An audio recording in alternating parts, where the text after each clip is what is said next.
There are 28 incantations in the new DLC, and we're going to be ranking all of them from worst to best based on how well they perform and how useful they are in PvE. There are going to be twice as many incantations as there are sorceries in this DLC, which I don't really understand why there's that big of a discrepancy.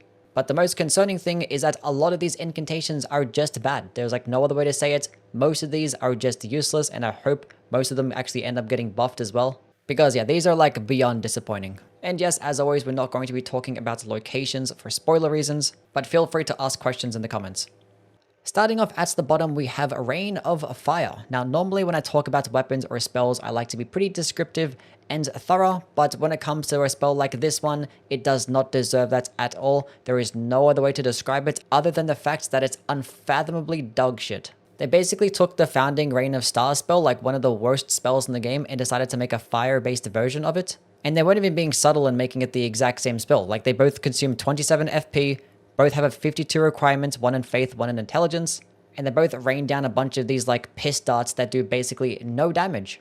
It takes forever for these projectiles to actually hit their target, and when they do, they're doing like 10 damage each. You can fully charge it to further enhance the damage, but it's still practically zero. You can use all the different types of buffs in the world, the new armor sets that can boost these incantations, the seal as well, and it just does not change a single thing. This thing just sucks. Number 27, Aspects of the Crucible Bloom. There is not a single positive thing I can say about this spell either. You have the longest casting animation in the world that has no hyper armor. You're going to get interrupted every single time that you use it. It takes forever for those projectiles to come down, and when they do next to no damage, but it doesn't even matter because enemies are just going to dodge it anyway. Don't know what they were thinking with this one. Number 26, Electrocharge. This is going to be a body buff incantation that does actually periodically shoot out a bunch of these like lightning AoE attacks that do next to no damage. It's kind of the equivalent of Fire's Deadly Sin, but just a lightning version instead. It does do less damage, but you actually don't take any damage over time like you do with Fire's Deadly Sin. You can also fully charge the spell to make the damage be even more improved. And you could just treat it as this like passive damage over time while you're going to be attacking with your weapons. But the thing is, it's taking up a body buff, and you could be spending that on things like Flame Grant Me Strength or damage negation spells. And it's not like this thing does like passive stance damage as well, because it does like basically no stance damage. It doesn't even stagger the smallest of enemies. This thing is just a complete utter waste of time in a PvE setting. Number 25, Watchful Spirit. This spell actually does summon this holy-based skull that appears above the player, and it shoots out a bunch of these like slow-moving holy projectiles, a total of 4 of them, and every single one does no damage. It is terrible, it hardly staggers enemies, it has really poor tracking, and yeah, it's just bad damage. There is literally no point of using it. The only positive thing that I can say is that it does only consume 12 FP, so you could just use it and maybe it could serve as like free damage throughout the fight, because you don't have to worry about aiming anything at all. It's just going to track towards an enemy. But the damage and tracking is so bad that I wouldn't ever really bother wasting my time. The funny thing is this actually has the exact same casting animation as Flame of the Fell God. So in the time of casting this spell, you might as well just cast that one instead, because that one actually does do good damage. Number 24, MIDRA'S Flame of Frenzy. This is probably going to be more of a PvP type of incantation due to how fast it can proc Madness, but in a PvE setting, it is just going to be useless and outclassed by almost every other Madness incantation. Because yeah, this spell has a very long animation, the damage is not very good, you get no hyper armor, it just absolutely just melts through your FP bar so quickly, and you proc Madness on yourself incredibly fast. If you want a good Madness spell, use something like Flame of the Frenzy. This spell, you get it right at the beginning of the game, only 16 FP, does much more damage than this one, and you could do over 60 stance damage as well. This is an amazing spell to use. So if you did want a Madness spell, use this one. Number 23, Divine Bird Feathers. This is going to be a short-range holy-based spell, somewhat comparable to Fire Surge, but just going to shoot in a horizontal projectile. It does have a much longer casting animation, and just like Fire Surge, it is a big waste of FP. When you hold onto the button to just shoot the projectile, it just drains the entire FP bar. I don't know why or how it's going to drain that fast. Your FP literally ticks and decreases at a faster rate than the spell actually comes out. It just costs like twice as much FP than it should. But even if it didn't consume twice as much FP, it would still be borderline useless due to how bad the damage actually is. Number 22, SPIRA, which is one of the spiral-based incantations, does do holy damage, and it actually just summons this holy-based AoE underneath the enemy. And when you hold on to the button, it actually will just end up tracking towards the enemy and follow them around. And the damage can be somewhat respectable. Now, the problems being is that it doesn't explode straight away, so against enemies that are even like the slightest bit mobile, all of the attacks are just going to miss. You can't move around while casting it.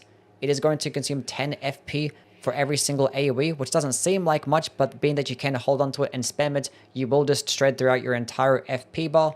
And probably worst of all yet, this thing does have a 48 faith requirement and take up 2 whole slots. It does not do that much damage, don't know why it has to take up 2 slots. Now I feel like this spell is going to be more so for PvP than it is PvE. I can already picture this spell being used by a host as they're just spamming it against an invader, as they're also being ganked by a bunch of other projectiles. Does not sound fun. But yeah, in a PvE setting, not good. 21 Roar of Rugalia. This is probably going to be another PvP type of incantation because in PvE, this does not perform well whatsoever. The whole purpose of this spell is probably to just stun lock enemies because the damage is just horrendous. But as you see, against these smaller enemies, that is going to get infinitely stun locked. And when you have this spell fully charged, you can do like this one final big roar attack that can do a little bit of damage at least. And it can like knock enemies back and send them flying. It doesn't really consume much FP, only at 17, only requires 14 faith as well. But the whole purpose is just going to be to stun lock an enemy and maybe have somebody else like a summon, potentially like clean up the kill. That's practically its only use. It doesn't even do good stance damage. In fact, that entire roar animation, except for the last part, does quite literally 0 stance damage, and the final roll only does 15. But yeah, this spell is not like Grail's roll. It does not debuff the enemy. It does not buff you. It is just a stun locking tool. Number 20, we have Minor Erdtree. Now this spell is going to be the warmth equivalent from the previous games. It just serves as an AoE heal, of which when your allies or yourself stand around it, you are just going to be healed. This spell is identical to the spell that Melina uses throughout the Morgoth boss fight. And in fact, this spell actually used to have the exact same animation. When I got early access to this game and I played the demo, this spell was identical to this one, but because it like makes your frames drop by so much and it had like really bad performance issues, they changed it to be like a really small tree. But the reason I don't like this spell very much is because it only gives you 600 HP healing over 30 seconds, which is like 20 HP per second, and that is like barely anything in this game, especially in the DLC with how hard some of these enemies actually hit. And the fact that you have to stand around this location as well doesn't really help. Now this actually is going to stack with other types of healing regeneration spells like Blessing of the Erdtree. So it might seem pretty good, but there is literally an Ash of War in this game called Holy Ground that does the exact same thing, but just better. It also is that 600 HP for about 30 seconds, but it just also gives you boosted damage negation while you're standing inside of it. And that's an Ash of War that you can just throw into a shield. That means it doesn't have any requirements at all. Whereas this spell has a 70 faith requirement and takes up 2 slots. So yeah, I don't really find much value in this one. Number 19, Rotten Butterflies. This is going to be an AoE attack that does proc Scarlet Rot. The damage is not going to be good at all, but the entire purpose is to proc Rot. And from my testing, it does inflict roughly 250 Scarlet Rot buildup, which can be pretty decent, but it has to involve enemies standing inside of that AoE the entire time, and the whole animation is very long. But the main reason I'm not going to value it or want to use it ever is because Scarlet Aeonia does the exact same thing, but just way better. Also consumes the exact same 48 FP, has very similar requirements, but it just gets a faster animation, does more damage, and it does like over 600 Rot buildup, which is going to instantly proc Rot on almost every single enemy in the game in just one attack. Whereas for Rotten Butterflies, you're going to have to use it multiple times. The only benefit I could think of when it comes to Rotten Butterflies is that it only takes up 1 slot, where Scarlet Aeonia takes up 3 slots. But in a game where your spell slots are tied to items and not a stat, it's not going to be that big of a deal. Number 18, Dragonbolt of FLORISSAX. Now this spell is going to be an aura buff. It does not do damage at all, not an attacking option. And it is very similar to Golden Vow in that it does give you a 10% damage negation boost. Does last at 90 seconds. And like Golden Vow, it does have a secondary effect. Golden Vow gives you 15% more damage, and this one gives you more damage negation when blocking, which I don't know about you guys, I'd much rather have the 15% extra damage for the 90 seconds. But I guess if you did go up against a certain enemy or a boss that did spam a bunch of these like elemental projectile attacks, and you want to be able to block them, and you didn't have access to something like shield grease, then maybe this build can be very good. I honestly didn't notice it boosting the damage negation by that much.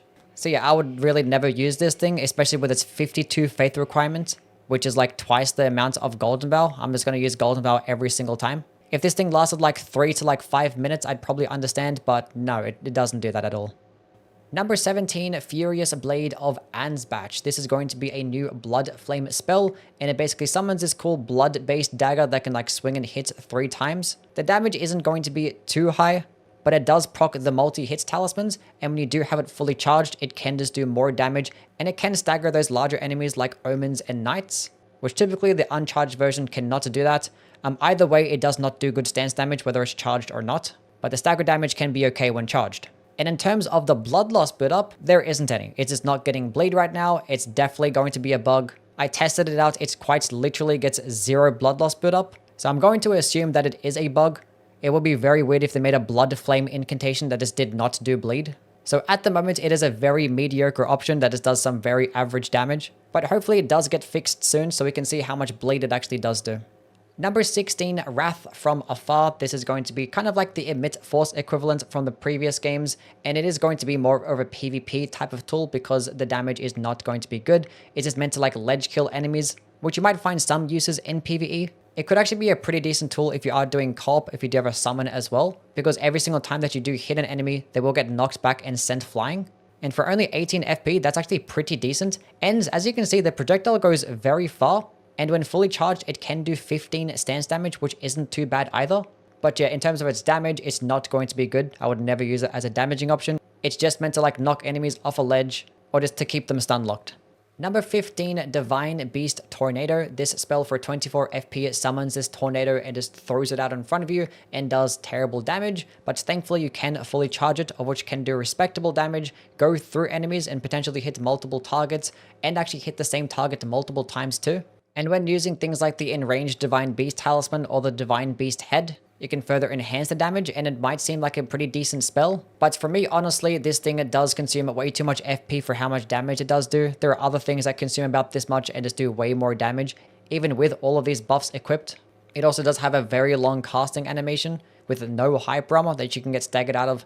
And for some reason, I do not know why this starting up casting animation doesn't actually do any damage nor actually stagger enemies at the very least. It's just like a visual effect.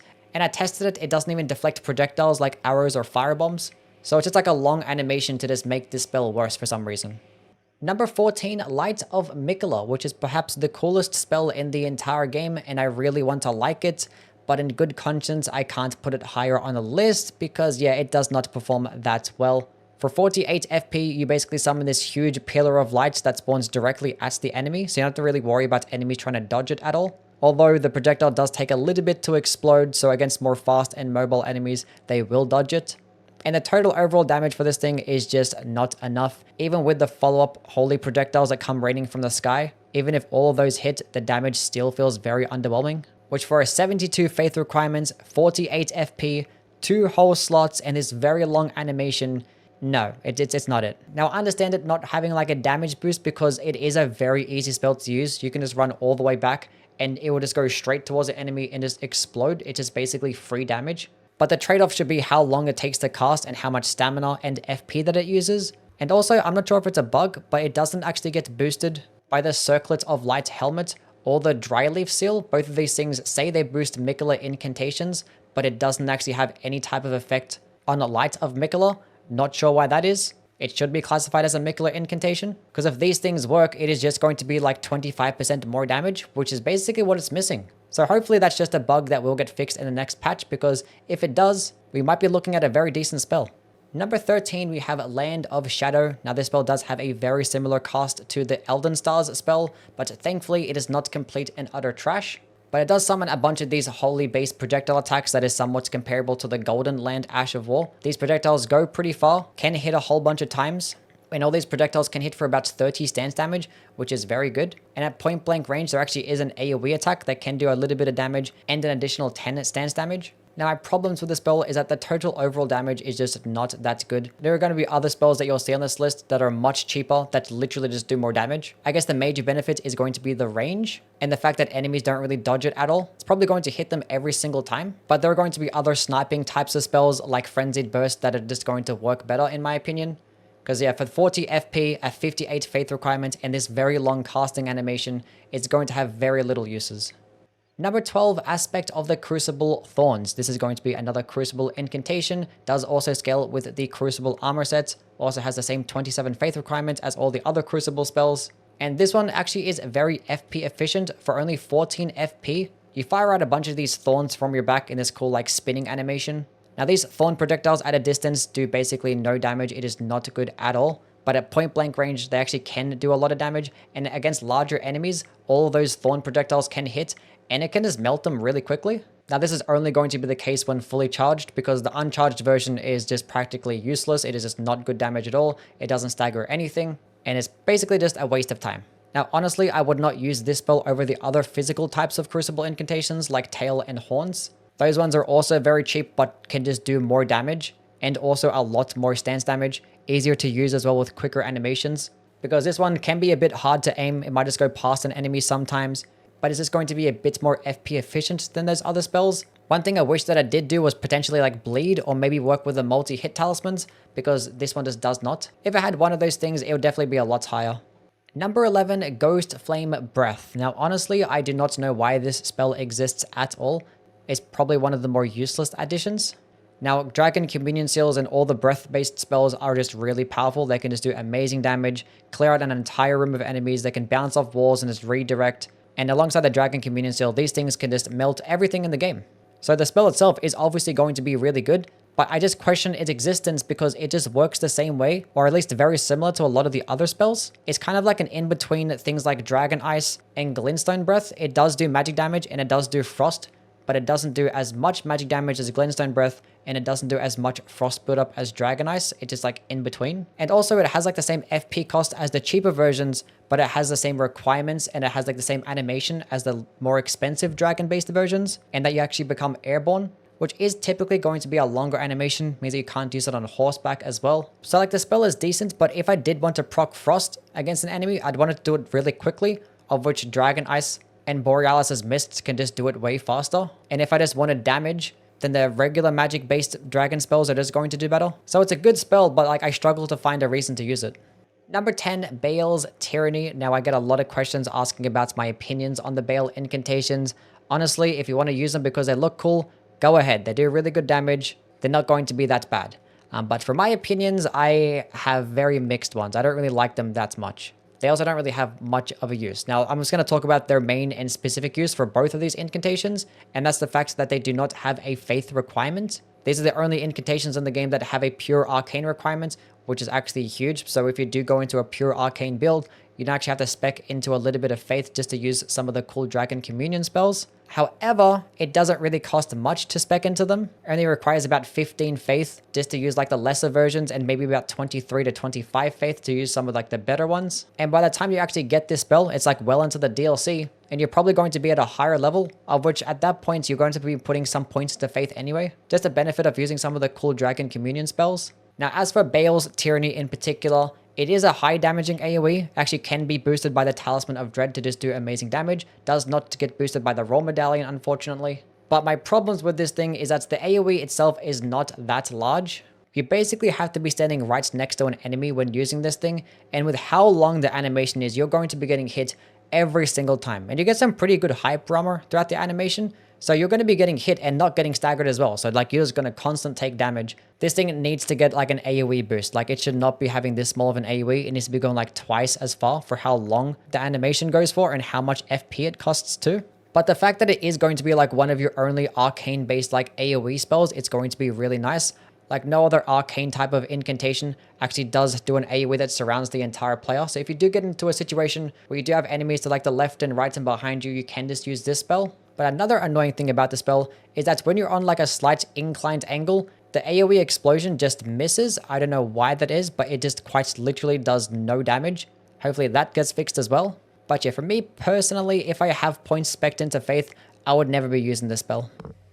Number 9, BAYLE'S Flame Lightning. Now the reason I have this BAYLE incantation over the other one is because this one is just more consistent in my opinion. It can just go lunge further and knock enemies backwards and actually have a quicker recovery animation, so you're not going to be getting its hit as much throughout the entire animation. Now I do think that BAYLE'S Tyranny does have more of a use because no other spell really works like that, and it does work with the Talisman of the Dread, where this one does not work with like any talisman. and it is just directly outclassed by Dragonmaw in my opinion. It doesn't do as much damage per hit, but Dragonmaw is like so much faster, consumes 10 less FP, and doesn't even do that much less damage. And like the most disappointing thing is that Dragonmaw quite literally gets almost twice as much stance damage as Bale's Flame Lightning. Like Bale's Flame Lightning gets 30 stance damage. Dragonmaw gets 55. And as soon as you use that spell, you can just like roll out of it straight away. Like it has very quick recovery animations, and it can lunge just as far for only a little bit less damage. If I have that as an option, I'm just going to use that one every single time.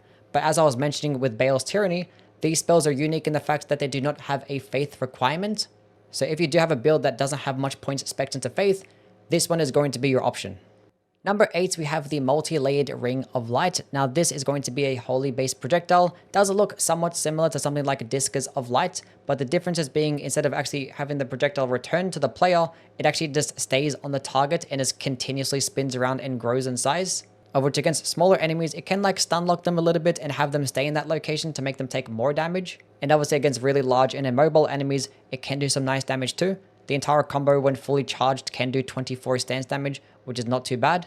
So if you do have a holy type of build and you wanted to use like a good projectile that can stagger those trash mobs, this one is going to be for you. But the reason I'm not going to put it much higher is because there are other types of holy projectiles that can just work better. There'll be some that you see on this list that I just like more, and even Discus of Light, I just still prefer that one, because ever since the DLC dropped, Discus of Light just got buffed in the fact that there's now another talisman and another helmet that boost the damage of that spell, and by more than the seal and helmet that you have in the base game. And that spell was already crazy with how FP efficient it actually was, but Discus of Light doesn't actually stagger enemies, where this one actually does, so it's like a very niche use.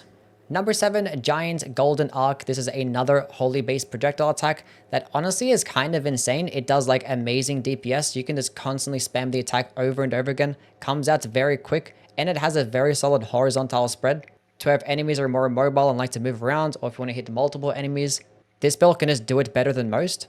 Now my only problems with this spell is that the projectile doesn't really travel that quickly. And there actually is going to be another spell that I'm going to talk about next up in Golden Arc that kind of does the same thing, but I just like that one better because it's much more FP efficient. But you could actually pair this one alongside something like Discus of Light, and you can get the best of both worlds in terms of like a really nice solid single target projectile that's very efficient, and then this spell that's good at hitting multiple enemies and have very good DPS. Number 6, Golden Arcs. Now as I was talking about with Giant Golden Arc, this one is just going to be like the smaller version, and it is going to be doing less damage per hit, but it's only like a little bit less damage, and it consumes half the amount of FP, and it also does have the projectile travel a bit faster.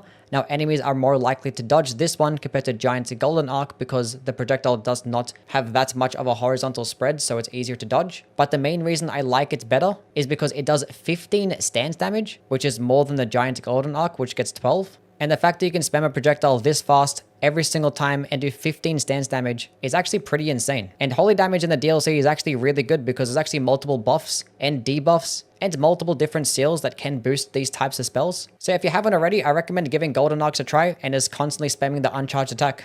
Number 5, MESSMER'S Orb, which is like the coolest spell in the entire game, and I want to make it my favorite spell, but it's like lacking one thing and it makes me so mad. But the spell itself is going to serve as a very solid AoE attack that can do some very nice damage, especially when fully charged. You can pair it alongside the Godfrey's icon, and there actually is a whole dedicated armor set and seal that can boost these certain types of incantations. And as you can see in the gameplay, it just does monstrous amounts of damage. And the coolest thing about the spell is that you can like track mid-air as well. And as you can see in some of these clips, you can like zig and zag your way through enemies and just dodge attacks on the way to the ground and just explode right in front of them. It's like super cool to use. But the only problem is that you get no hyper armor. You can get staggered out of this thing so easily, and it upsets me greatly. Like just give it even just the slightest bit of hyper armor. I'd be very grateful, because that's like the only thing it's lacking for it to be an S tier spell. Because it is balanced in the fact that it does have a 60 faith requirement, consume 31 FP, and take up 2 whole slots. So the fact that it is doing this much damage is justified, but like the hyper armor would be so much better. It's so close to being an S tier spell. Please, FromSoft. Number 4, we have Fire Serpent, which this is another Mesmer Flame incantation, and it is just honestly cracked. One of the more efficient spells in the entire game, because for only 11 FP, you summon this really cool fireball that can track towards an enemy, and the tracking is just incredible. Like it can go in any single direction and track really aggressively. I don't think I've ever missed with this spell. That's how good it actually is. But you can constantly spam this spell over and over again. It has such a quick animation, goes very far, and there's a whole armor set and seal that can boost these certain types of spells to make it do very respectable damage. Obviously, it's not going to be like the highest DPS option. So if you want to like melt bosses, this is not going to be it. But it's probably the most easiest incantation to use in the game. Number 3, we have Heal from Afar, which is perhaps the best healing spell in the entire game. The healing effect of this is identical to Lord's Heal in every single way. And Lord's Heal is really good. It's obviously not going to be as much as Erdtree Heal, but it's going to consume less FP. I have about 80 Faith and 60 Vigor. It fills up over 1500 FP. And the funny thing is, it actually consumes less FP and has lower requirements than Lord's Heal, but does the exact same thing. And you can like throw it, and it has a faster animation. Like, this thing is just insane. You can like throw it at a distance to try and heal your spirit summon, and you can actually walk into the spell later on. You can just throw it at the ground and heal yourself in an instant. And best of all yet, you can use it against revenants. If you do have a faith-based build and you haven't ran Heal from Afar yet, I recommend that you do. Number 2, we have Knight's Lightning Spear. Now this spell is just like regular Lightning Spear, but just on crack because it shoots out a bunch of other projectiles surrounding the player. And all of these projectiles are like guaranteed to come out even if you do get staggered, and they track very quickly towards an enemy, do some very nice damage, and when fully charged, it shoots out more projectiles, and all of those can do amazing damage and do upwards of 27 stance damage, which for a projectile that hits this hard, that is just absurd.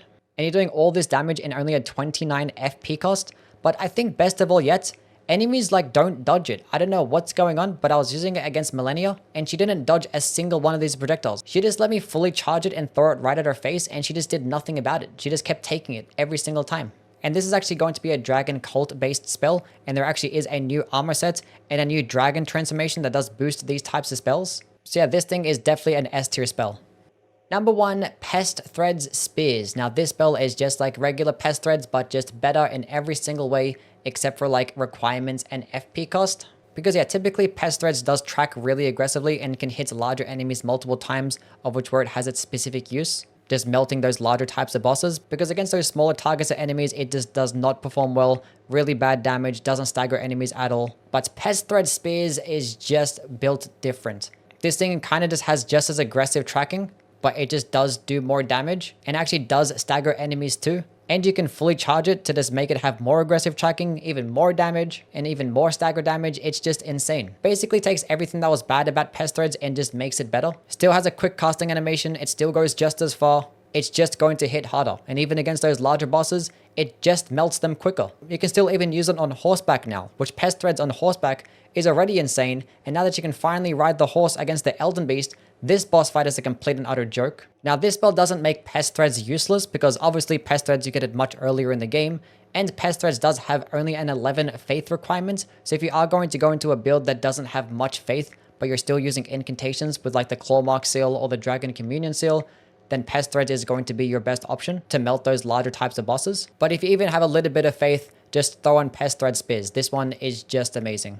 Anyway, that's another video now done. Just making these every single day is a challenge, but we're getting there. So yeah, please do like and subscribe, and let me know what your opinions are down in the comments below. I think the next video will most likely be about the talismans or the crystal tiers, because I still have yet to cover those ones and all the new types of ones that have been introduced. So do let me know down in the comments if you do want to see that video. But yeah, catch you guys around. Bye.